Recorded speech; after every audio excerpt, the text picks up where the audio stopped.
approximately 9 a.m., we had a tragedy that occurred here in our city, right in front of our public safety building, which obviously hits very close to home. First and foremost, let me tell you that none of our personnel on police or fire were injured during this incident. We're very proud to say that, okay? Also, this is a joint investigation at this time. I will identify at least one agency that will be assisting us, and that's the Department of Public Safety. They're always there, and as always, we appreciate their assistance. In addition, there were multiple agencies that provided mutual aid with us this morning. We're very appreciative and very grateful for that, and soon times we will recognize their participation as well. Now let's get to the reason why we're here today. Okay. Again, at approximately 9 a.m., a Ford F-150 pulled up in front of our public safety building on the south side, pulling a trailer. Okay. Immediately after that, the vehicle was engulfed in flames. We believe there was ammunition inside that vehicle. Subsequently, the fire itself set off that ammunition, causing rounds to be dispersed within the immediate area. Immediately following that, the public safety building began to receive gunfire south of that location, which is immediately on the north side of the McKinney College. Okay? It's undetermined at this point in time how many shots were sustained on the front of our public safety building. Our officers immediately began to set up a perimeter, immediately began to search and try to locate the shooter. We located one shooter, and again, we believe there is just one shooter at this point in time. That shooter is deceased. I will tell you that there was a small exchange of gunfire. Again, total rounds fired are undetermined at this point in time.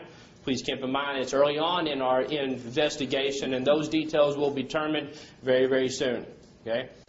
That shooter is deceased. It is unknown if he died from a self-inflicted gunshot wound or if the shots fired for the officer is the one that actually ended his life. I know you have a lot of questions. I want to take just a few questions for you. I do want you to know that at 4 p.m. today, at this same location, we'll have another press conference where we'll be able to answer more of your questions. Again, as you begin to ask questions, I want you to understand I will take very few of them. I want to remind you that it's early on in this investigation, and please be mindful of that when you ask your questions.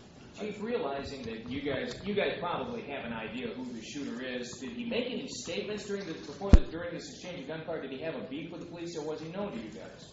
That is undetermined at this point in time. What I can tell you from some of the witness statements that we have received so far is that the shooter, after he exited the vehicle, he began to yell toward the public safety building.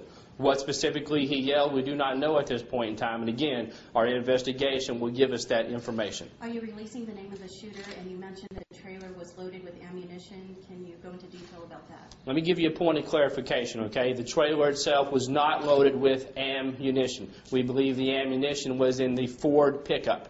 And once the Ford pickup caught on fire, that's what spawned the ammunition to go off. Do you believe he was trying to lure public safety officials or school officials out of the building to shoot at them?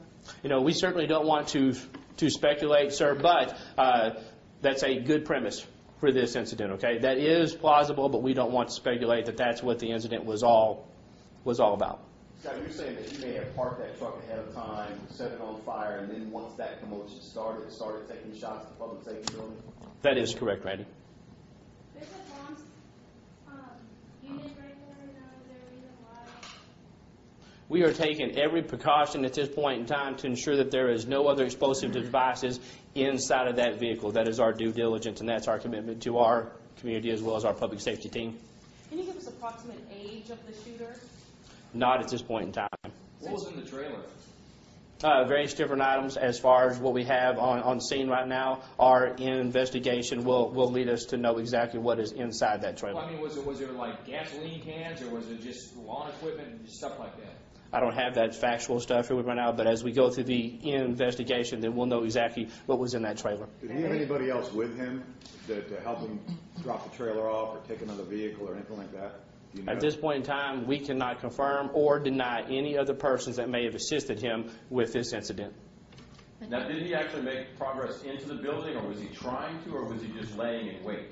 We know that he did not enter the public safety building, but we cannot speculate as to what his intent was. Again, we're just very grateful that none of our personnel were injured. So, Chief, did he die near his car? Where is his body now? He was deceased south of our location. near the college. Correct. 10 yards, 100 yards? I don't have the exact distance, but I'm going to estimate probably about maybe 150 to 200 yards. So was he hiding in the woods? Maybe.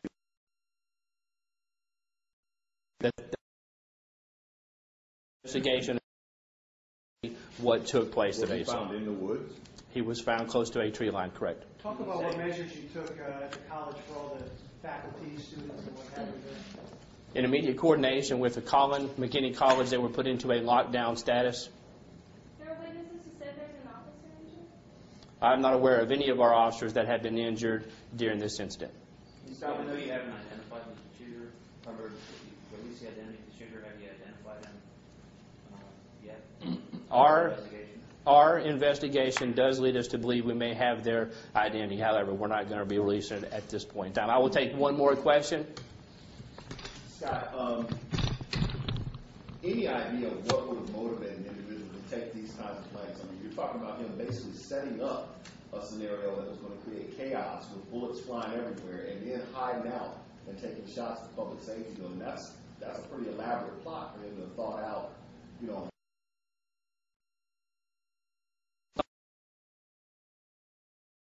In depth his thoughts were, but I assure you that our intent is to find that out through a thorough investigation, keep the general public apprised in a very timely manner.